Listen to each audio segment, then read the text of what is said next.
What's up, Guardians, and welcome back, Warlocks. Today we're checking out an absolutely diabolical prismatic build that will be perfect for any Warlock to use right now in the final shape. Whether you're in a team dynamic or going at it alone, this build will provide you with excellent survivability, top-notch ability regeneration, and world-class domination skills. Exotic class items are a hot commodity right now. The ability to combine two different exotic perks into one build can be extraordinary. But there's some exotics that have so much power that no spirit could contain it. And that's why you won't find a Spirit of the NEZAREC in any of those class item combinations. The NEZAREC'S Sin is just too good of an exotic, and right now with the synergy that's created between the prismatic subclass and the new seasonal artifact, the NEZAREC'S Sin has never been better. This exotic helmet provides the Abyssal Extractor intrinsic trait, so after you defeat an enemy with any of your void weapons or abilities, you'll gain a 300% increase to the regeneration rate of your grenade and melee abilities. You'll also gain a 200% increase to the regeneration rate of your super and class ability. Abyssal Extractors will start out with a timer of 2.5 seconds, but with repeated final blows, you can get it to a maximum of 20 seconds. This is a tremendous benefit that outweighs the performance of any of those exotic class items, since it significantly increases the uptime of all 4 of our abilities. So all we're going to need to do is incorporate void weapons and void abilities into our loadouts, and we'll be able to optimize this exotic's efficiency. This is where I would normally jump into the subclass and artifact options that we've chosen. But before we talk about that, we're going to talk about our choice in weaponry, specifically our choice in exotic. I always recommend sticking to the activity modifiers and equipping yourself with weapons to handle whichever champion type that you might be facing. With that said, there are 2 exotic weapons that we'll have the option of using as our primary weapons with this build, and both have some profound synergy that we'll explore upon throughout this video. Option A is the Buried Bloodline. It's technically a special weapon, but it's also a rocket sidearm, so it creates an insane amount of ammo. It will also grant Devour, providing us with increased health regeneration and bonus grenade energy. Not that we needed any extra grenade energy, but it's still a nice benefit. When Devour is active, this sidearm will also inflict enemies with weakening effects. This provides a 15% debuff, increasing the damage dealt from any source. But we're also using the Expanding Abyss artifact mod, and because of that, whenever we use void weapons against weakened enemies, those weapons will deal 25% bonus damage instead of 15%, giving us a tremendous bonus in damage for the Buried Bloodline and whatever heavy weapon we decide on using. In most activities, we will be going with the Commemoration heavy machine gun, but when we need to pump out a lot of damage onto a big beefy dungeon or raid boss, we'll be changing over to the Edge Transit grenade launcher. We'll also be using Void Hegemony, so whenever we defeat those weakened enemies, we'll instantly generate a small 15-point stacking overshield. With Devour active, we'll already have our health getting fully restored, so a bonus overshield will be a great addition towards our ability of staying alive. The Buried Bloodline is in an interesting position when it comes to champions. With the Unstoppable artifact mod, it can stun unstoppable champions, but without the use of that mod, it will be able to stun barrier champions whenever we have radiant or volatile rounds. It won't stun overload champions, but because of its weakening effects, it can prevent them from restoring their health. Option B takes us into a bit of a different direction, because Option B is a trace rifle, the Ruinous Effigy trace rifle. I don't think that this exotic has gotten nearly enough credit over the last few seasons, but I think with these new prismatic builds, it really has a chance to excel. This trace rifle creates transmutation spheres on final blows, and with its catalyst, it'll deal bonus damage to enemies who are affected by those spheres. These are kind of like tangles, but they function more closely to that of the Aegis relic. Once one has been generated, it's got a life shelf of 30 seconds. You can do 3 things with these.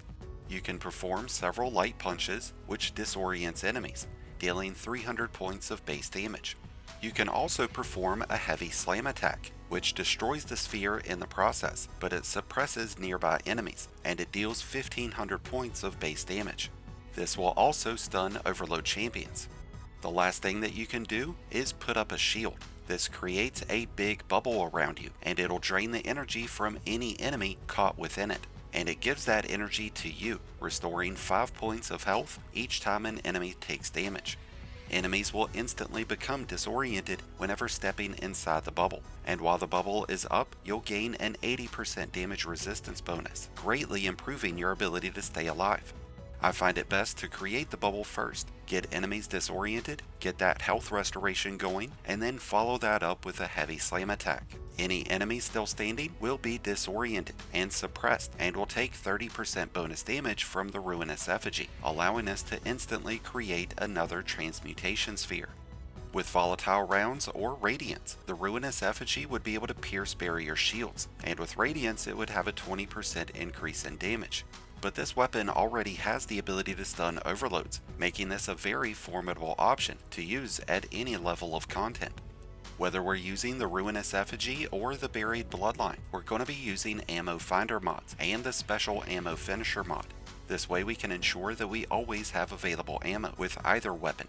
To go a step further towards keeping us filled up on ammo, we are also using the Call Strand Rocket Sidearm. Having another rocket sidearm will give us more opportunities to generate extra ammo.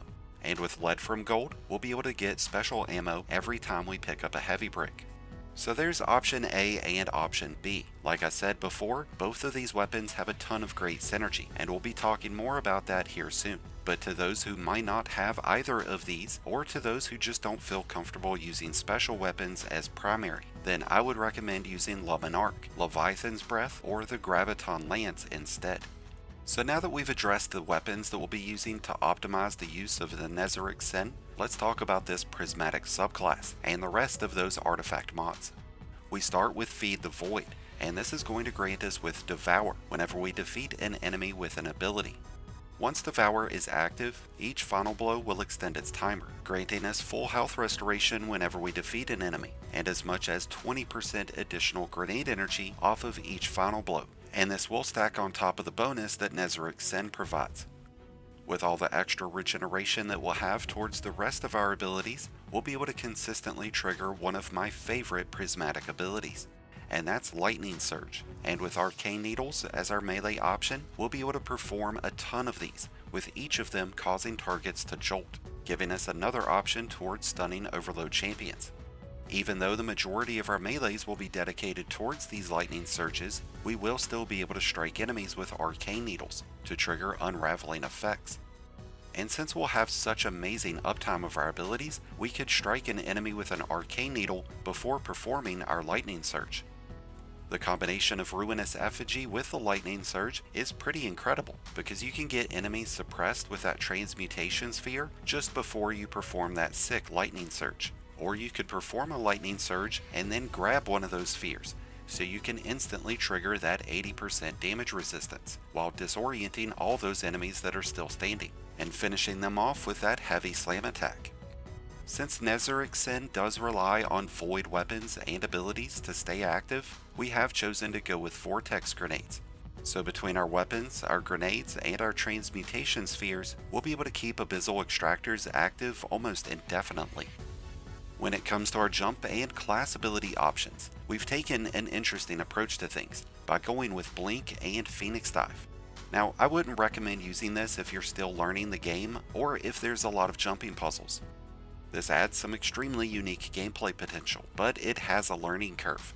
We can use Blink to immediately remove ourselves from a situation after using Lightning Surge, or we can quickly close the gap and follow up with a Lightning Surge, and once we've blinked, we can Phoenix Dive back to the ground, healing us and others, allowing us to re-engage our enemies from a new position. But to be able to properly use this, it's definitely going to take some practice. When it comes to our choice in Fragments, we've elected to go with Facet of Balance. This is going to create an additional 10% melee energy for us whenever we defeat enemies with a light-based energy. It's also going to provide us with 10% extra grenade energy whenever we defeat enemies with darkness-based energies. This will stack on top of the benefits of Devour and Abyssal Extractors, helping us keep all of those abilities charged and ready. We've got Facet of Dawn, so whenever we perform a powered melee attack against any enemy, we'll trigger Radiance, granting our weapons with a 20% bonus in damage, and the ability to pierce barrier shields. When we defeat enemies with a powered melee, we'll also share radiance with allies. Since we're also using the Radiant Orbs artifact mod, we'll be able to trigger that radiance every time we collect an orb, allowing us to maintain that 20% bonus weapon damage for much longer. We're also using Facet of Protection, which is going to give us another damage resistance bonus, providing us with an extra 15% resistance whenever we are surrounded, which will be a nice benefit to have when we're surging into the heart of our enemy. This damage resistance bonus will be increased to 25% whenever Transcendence is active. Since we'll be able to become amplified off of our lightning surges, we have chosen to pair this up with Galvanic Armor, which will stack right alongside Facet of Protection. This will give us an extra 30% damage resistance whenever we are amplified, which will really help us get out of any sticky situations. Since we'll have an abundance of grenades and melees to sling around, we're going with Facet of Bravery. After defeating enemies with a grenade, our void weapons will have volatile rounds. And when we defeat enemies with a powered melee, our strained weapons will have unraveling rounds. We plan on having 2 void weapons and 1 strained weapon equipped at all times, so this will work out beautifully to give all of those weapons some extra juice. Facet of Purpose is the final fragment that we've selected, and this is going to provide us with Woven Mail whenever we collect an orb. This is because we are using the Needle Storm Super. We could go with Nova Bomb to give us more void damage and to be able to keep Abyssal Extractors triggered, but Woven Mail will ultimately be much more beneficial for us. While Woven Mail is active, we'll have a 40% resistance bonus to any source of incoming damage, and we'll be able to refresh that Woven Mail with each orb. We plan on making as many orbs as we can with this build, which is why we're using Void Siphon mods on our helmet, the Heavy Handed Gloves mod, and the Reaper class item mod. And through those orbs, we'll gain armor charges that we would need for that special finisher mod to be able to keep us all filled up on ammo. With our subclass and artifact options addressed, let's take a turn over to our armor and our armor mods. The main character stat that we'll want to focus on will be Resilience. This is the most crucial stat to focus on when it comes to in-game PvE content. Since NEZAREC'S and Devour is going to be loading us up on plenty of health restoration, class ability, super, grenade, and melee energy, we're in a good position to be able to focus on whichever other stats that we want to. I've chosen to focus more towards discipline and strength to be able to reduce the base cooldown of my grenades and melee. Outside of the mods that we've already talked about, we're using a few that will help generate more ability energy and generate more health. We're using Invigoration and Recuperation on our boots, and we're using Distribution on our class item. With all these different sources of ability regeneration, we're going to create a non-stop whirlwind of lightning surges and vortex grenades, and all of those are going to quickly charge up that Transcendence, which will let us do more of what we've already been doing, creating chaos and destruction wherever we go, just like NEZAREC. And with that said, we have now come to an end of today's diabolic NEZAREC'S Prismatic build. I'd love to hear your thoughts about the NEZAREC'S Prismatic Warlocks and the current state of Destiny, so let me know your thoughts down in the comments below. Thank you as always for checking out the video. If you enjoyed and found it helpful, then be sure to hit that like button below, along with the subscribe button if you're new. Both are greatly appreciated, and both really do help support the channel. If you need help putting together this build for yourself, then be sure to check out the Mobalytics link that's down in the description.